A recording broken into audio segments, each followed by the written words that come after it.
Étienne est le premier de tous les martyrs. Aussi, son témoignage a-t-il toujours gardé une valeur exemplaire.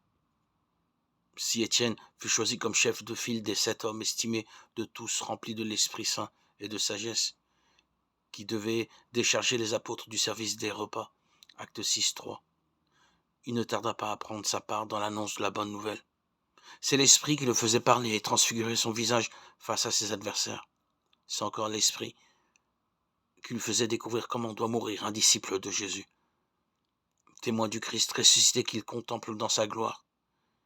Saint Étienne n'a d'autre souci que de revivre fidèlement en sa chair la passion du Seigneur. Mais alors que Jésus en croix s'adressait à son Père, c'est Jésus, le Fils de Dieu, qu'invoque Étienne. Jésus disait « Père, pardonne-leur, ils ne savent pas ce qu'ils font ». Étienne répète « Seigneur, ne leur compte pas ce péché ». Jésus s'écriait « Père, entre tes mains, je remets mon esprit ». Étienne supplie « Seigneur Jésus, reçois mon esprit ».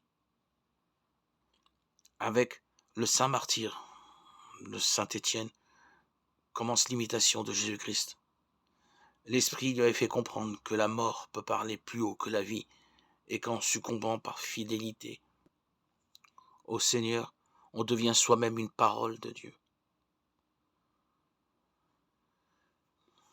Pour saint Étienne, les portes du ciel se sont ouvertes, premier de tous les martyrs. Il reçoit dans les cieux la couronne du vainqueur. En ces jours-là, Étienne, rempli de la grâce et de la puissance de Dieu, accomplissait parmi le peuple des prodiges et des signes éclatants.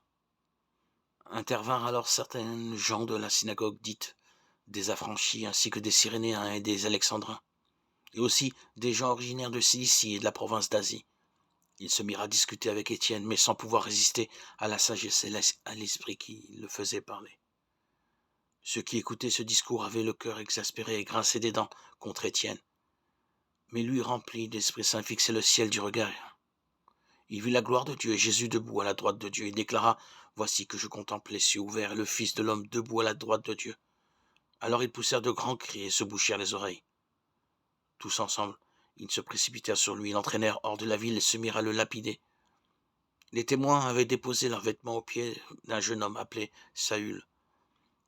Étienne, pendant qu'on le lapidait, priait ainsi « Seigneur Jésus, reçois mon esprit. » Puis, se mettant à genoux, il s'écria d'une voix forte « Seigneur, ne leur compte pas ce péché. » Et après cette parole, il s'endormit dans la mort. Lecture du livre des Actes des Apôtres. Chapitre 6, 8, 10, 7, 54, 60.